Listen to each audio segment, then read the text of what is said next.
Ayan, candidate number 1 is Vin. Vin, kumusta ka, Vin? Okay naman po. Si Vin ay taga Rojas. Ross Tripod. Tondo, Manila lang si Vin. Ayan, palabakan naman natin si candidate number 1, si Vin. Vin, ang tanong nila, single ka ba, Vin? Single po.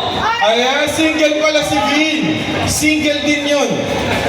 Nakita mo yung may corona na yun, single yun. Okay, Vin, ano ang hinahanap mo sa iyong susunod na kapareha or kasama sa buhay, Vin? Ay, yung hindi ako iiwan at di sasaktan mo. Hindi iwan at hindi sasaktan. May tanong siya. Ano yung tanong mo? Okay lang daw ba? Okay lang basta mapera. Okay lang daw basta mapera. Mamaya na kayo mag-uusap mga kaibigan. Huwag dito sa stage. Okay? Okay, Vin. Gaano ka nakatagal single, Vin? 1 year po, 1 year. 1 year na. So nag-aanap si Vin ng kanyang susunod na makakasama sa buhay. Kailangan na mabait, tama? Yes. Mapera. Yan. Yeah. Mas mataas yung mapera. Bakit naman mapera?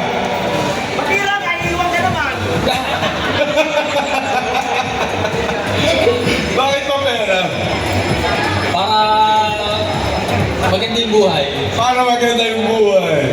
Okay, maraming salamat, Vin. At agad namin na ikagaganda ng iyong buhay. Palapakan po natin si candidate number 1.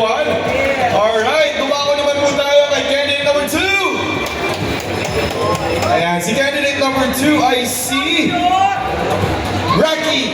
Rocky, kumusta ka, Rocky? Okay lang naman. Okay lang, Rocky. Nakita namin may kasama ka ngayong hapong ito. Sino ang kasama mo? Kuha ko kayo. Pinikilig. Sino yun? Kesha. Sino?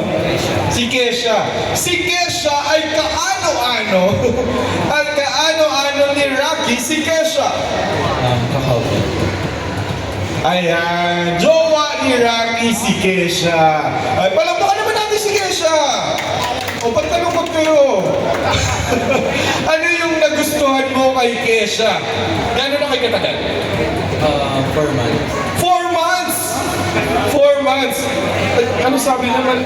Pwede pa daw tibagin. Sabi wag naman! Ito naman, no? Hangad natin yung kaligayahan nila. Okay, ano yung nagustuhan mo kay Kesha? She like a child, like kung paano siya gawin siya and She's like a child. So you're like a father? maybe Baby, ayan. Inaalagaan niya kasi si Kesha like a father. Hindi naman. Like a complete package boyfriend. Tama ba yun? Ano ang hangad mo, Rocky, sa iyong buhay ngayong darating na 2025, Rocky? more growth to come and also More love life to come din. Hindi. for now more tayo sa growth and hoping maging successful tayo one day lahat. Ayan. Kasama tayo doon lahat, maging successful tayo. Palapakan po natin mga kaibigan si Rocky. Maraming salamat, Rocky, at kay Kesha. Maraming salamat din sa pagsuporta. Now let's have candidate number 3. Ayan. O, asan na yung mga taga-suporta ni candidate number 3? Palakpakan naman dyan. Ayan, candidate number 3, ikaw ay si Kevin. Kevin, taga saan ka, Kevin? Tapos Manila. Taga Santa Cruz si Kevin. Malapit lang si Kevin. Kevin, kumusta ang ating buhay ngayon? Okay naman so far. Nagagapang. Nagagapang. Sino ang gumapang? Ako mismo. Ikaw mismo ang gumapang. Kailangan ba ni Kevin ng makakasamang gumapang sa buhay? For now, focus muna sa self-improvement, syempre self-growth, much better para makahanap mo yung para sa'yo talaga. Ayan, so para mahanap daw ni Kevin ang para sa kanya. Okay, speaking of that, Kevin, sa tingin mo, ano ang para sa iyo? Syempre yung may fear of God and understanding of course. Ayan, may fear of God, may fear kay God at understanding. Ang tanong niya, Okay lang daw ba? Why not?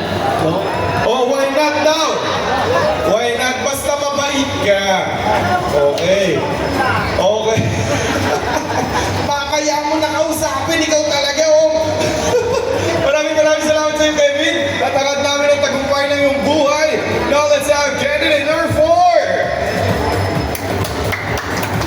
Alright. Palakpakan ng mga taga-suporta ni number 4. Ayan. Alam mo ang number 1 supporter mo, kakulay ng trunks mo. Yun, naka-orange na yun. Kanina pa siya pumapalakpak sa'yo. Ikaw ay si Alexis. Alexis, kumusta ka na, Alexis? Okay naman po. Okay naman, di naman kayo nabasa? Nabasa po. Nabasa. Sino ang gusto?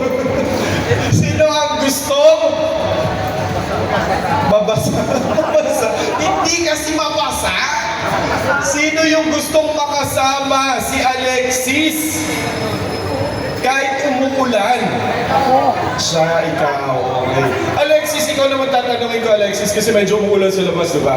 Kung bibigyan ka ng pagkakataon, magkaroon ng chance na pumili ng isang tao na makakasama mo na sumuong sa ulan at sa baha. Ano ang qualities ng tao na yun? Mabait po. Mabait. Sige, pamalakpak ang mga mababait! Pumalakpak ang mga mababait. Sabi ko sa'yo, ang lakas ng palakpak nung naka-orange na yun. Okay. Ano pa bukod sa mabait? May takot sa Diyos. May takot sa Diyos. Alright. Very good.